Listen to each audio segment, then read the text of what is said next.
بسم اللہ الرحمن الرحیم۔ ناظرین کرام، ہجرت مدینہ کے سلسلے کی یہ دوسری ویڈیو ہے، پارٹ 2۔ پہلی ویڈیو دیکھنے کے لیے ڈسکرپشن میں موجود لنک پر کلک کریں۔ ابو جہل کے منصوبے پر عمل درآمد۔ ناظرین کرام، منصوبے کے مطابق مختلف قبائل سے 100 افراد منتخب کیے گئے، اور جب رات کی تاریکی محیط ہو گئی تو سرکار دو عالم صلی اللہ علیہ وسلم کے کاشانہ اقدس کا محاصرہ کر لیا گیا۔ مہم کی قیادت کے لیے عقبہ، امیہ اور ابو جہل جیسے ائمۃ الکفر بذات خود موجود تھے۔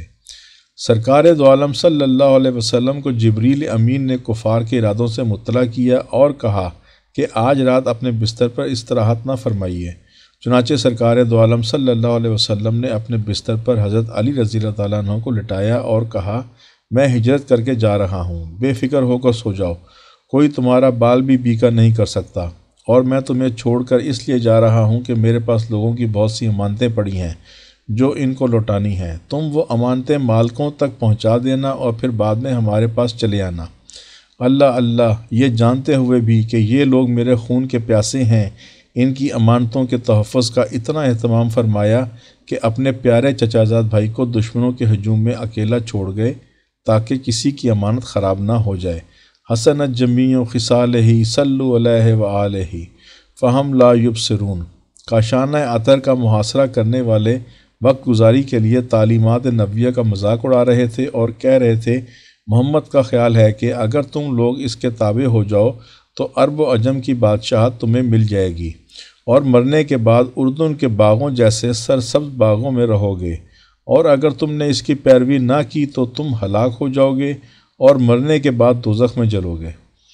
سرکار دو عالم صلی اللہ علیہ وسلم نے ان کی باتیں سن لیں، اسی وقت باہر تشریف لائے اور فرمایا، ہاں میں یہ ساری باتیں کہتا ہوں۔ اس کے بعد آپ نے مٹی کی مٹھی بھری اور کافروں کی طرف پھینک دی۔ اس وقت زبان مبارک پر سورہ یاسین کی ابتدائی آیات جاری تھیں۔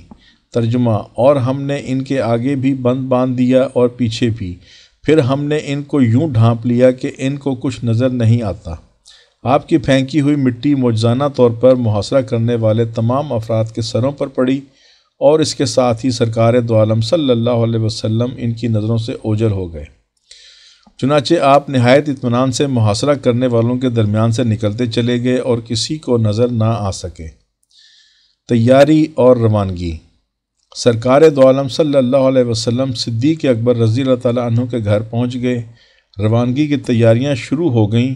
کیونکہ خفیہ طور پر جانا تھا اس لیے سواری پر جانا ممکن نہ تھا، چنانچہ صدیق اکبر نے اپنی اونٹنیاں ایک معتمد شخص عبداللہ ابن عریقت کے حوالے کی۔ اسے کہا کہ 3 راتیں گزارنے کے بعد یہ اونٹنیاں غار ثور تک پہنچا دینا اور مزدوری لے لینا۔ صدیق اکبر رضی اللہ تعالیٰ عنہ کی بیٹیوں اسماء و عائشہ نے ساتھ لے جانے کے لیے گوشت بھونا، چھوٹا سا مشکیزہ پانی کا بھی بھرا۔ کھانے کو باندھنے اور مشکیزے کو منہ بند کرنے کے لیے اس وقت گھر میں کوئی رسی موجود نہ تھی۔ حضرت اسماء رضی اللہ تعالیٰ عنہ نے اپنی کمر کے گرد لپٹا ہوا انطاق کھول کر درمیان سے چیر دیا اور اس کے ایک حصے سے کھانا باندھ دیا اور دوسرے حصے کو مشکیزے کے منہ پر لپیٹ دیا۔ ناظرین کرام، عرب میں عورتوں کی قمیض کافی لمبی ہوا کرتی تھی اور کام کاج کے دوران حائل ہوتی تھی، اس لیے خواتین اس کو کمر کے پاس سے اوپر اٹھا کر اس کے گرد ایک ازار بند سا لپیٹ دیتی تھیں تاکہ قمیض نیچے نہ گرنے پائے۔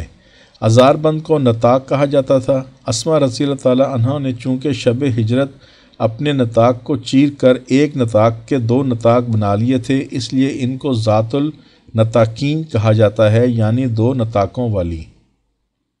تیاری مکمل ہو گئی تو صدیق اکبر نے گھر میں رکھا ہوا 6000 روپیہ جیب میں ڈالا اور سرکار دو عالم صلی اللہ علیہ وسلم کے ساتھ غار کی طرف روانہ ہو گئے۔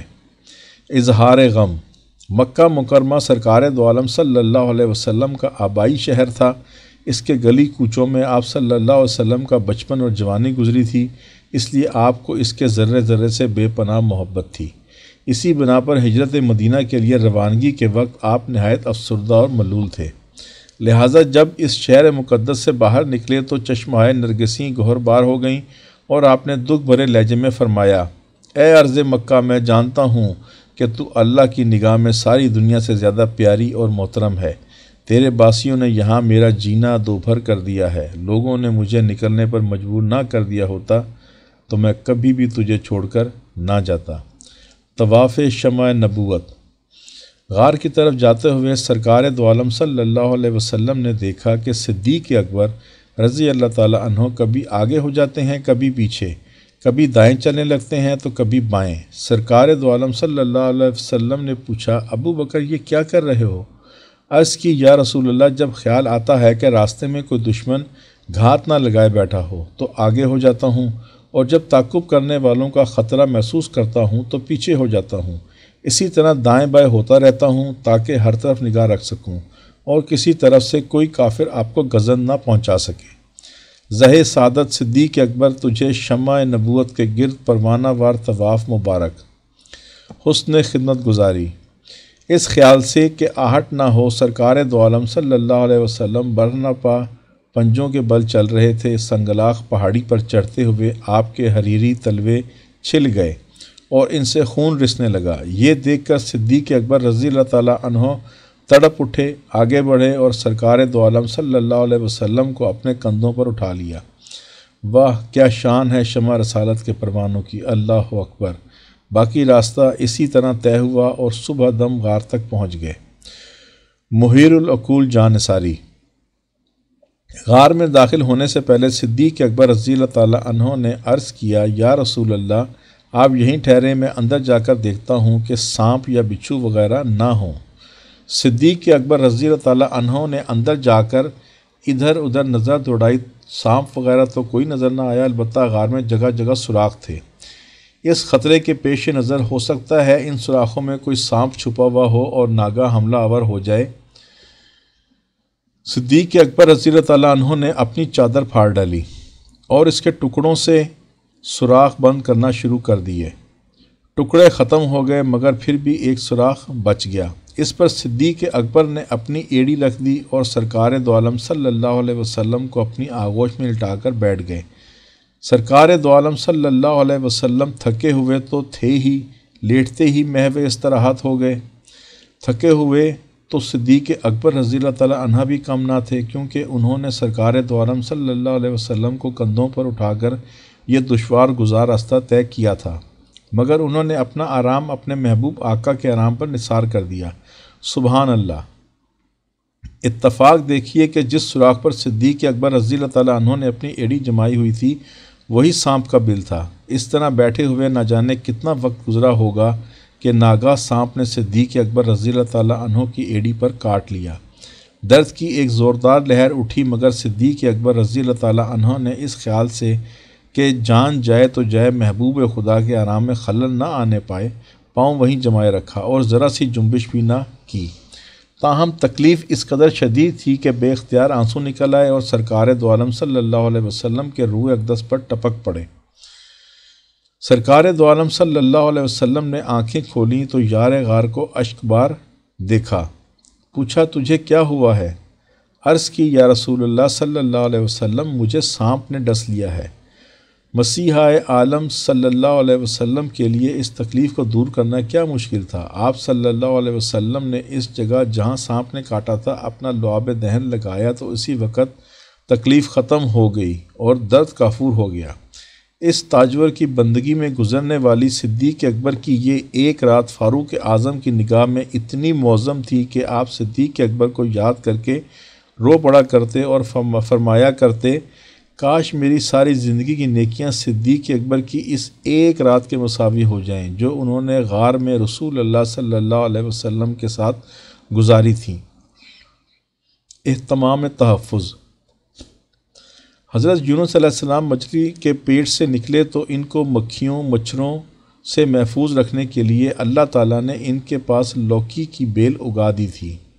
پھر سرکار دو عالم صلی اللہ علیہ وسلم کے تحفظ کا کیوں کر اہتمام نہ ہوتا جبکہ دشمنان دین ان کی جان کے در پہ تھے۔ چنانچہ اللہ تعالیٰ نے غار کے دہانے پر ایک گھنا پودا اگا دیا جس کی وجہ سے اندر کا منظر نظر سے اوجھل ہو گیا۔ علاوہ ازیں غار کے داخلے کے راستے پر جنگلی کبوتروں نے انڈے دے دیے اور مکڑی نے پورے دہانے پر جالا تان دیا۔ ان چیزوں کے ہوتے ہوئے یہ شبہ کیا ہی نہیں جا سکتا تھا کہ کوئی غار میں داخل ہوا ہوگا۔ اللہم صلی علی سیدنا مولانا محمد۔ ناظرین کرام، آگے کے واقعات اگلی ویڈیو پارٹ 3 میں سنیے۔ ناظرین کرام، اگر ویڈیو پسند آئی ہو تو لائک کریں، سبسکرائب کریں، بیل آئیکن پر کلک کریں تاکہ ہم سب سرکار دو عالم صلی اللہ علیہ وسلم کی ذات اقدس کے بارے میں زیادہ سے زیادہ جان سکیں اور نئی آنے والی ویڈیو کے بارے میں آپ کو مطلع کر سکیں۔ شکریہ، اللہ حافظ۔